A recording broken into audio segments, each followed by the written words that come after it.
মাংস খেয়ে পেটের অবস্থা একটু খারাপ, দেখি মা আজকে কী রান্না করছে। ওমা হ্যাঁ, আজকে কী রান্না হবে?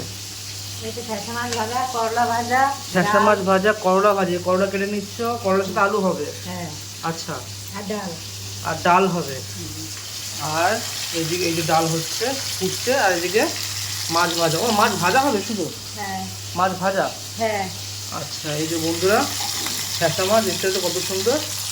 ঠ্যাসা মাছ ভাজা হবে, আর ডাল হচ্ছে, আর করলা আলু ভাজা হবে। তো কালকে এই মাংসটা খেয়েছি, মাংস অ্যাকচুয়ালি পরপর 2 দিন হয়ে গেছে। মাংসটা একটু অবস্থা, পেটের অবস্থা একটু খারাপ, মানে খুব একটা খারাপ নয়, তবু চলে যাবে। যার জন্য এখানে হচ্ছে এই যে ঠ্যাসা মাছ ভাজা। ও আলু শুধু দিই তোমার ভাতের মধ্যে?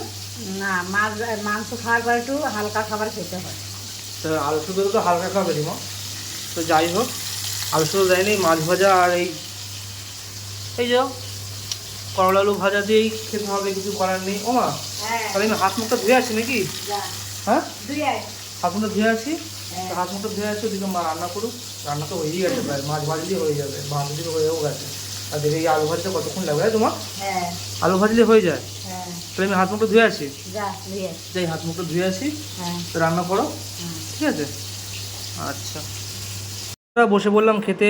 দেখো কত সুন্দর খেতে দিয়েছে মা। এখানে হচ্ছে ডাল একদম পাতলা, আর এদিকে হয়েছে করলা আলু ভাজা, আর এখানে এই যে ঠ্যাসা মাছ।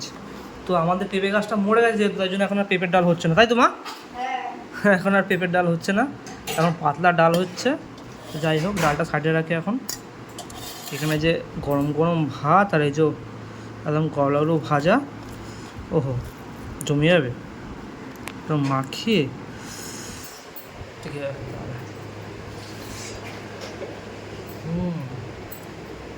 আহা, এই যে ঠ্যাসা মাছ বন্ধুরা, দেখে নি কতটা ফ্রেশ মাছ একদম। আহা, মাছ ভাজা, গরম গরম ভাত এরকম নিয়ে।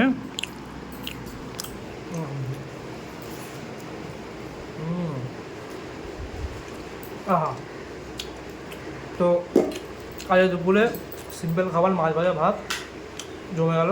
রোজ তো আর মাংস খাওয়া যায় না, পেটটাকেও শান্তি দিতে হয়। তো যাই হোক, পরের ভিডিও দেখা হচ্ছে। টাটা।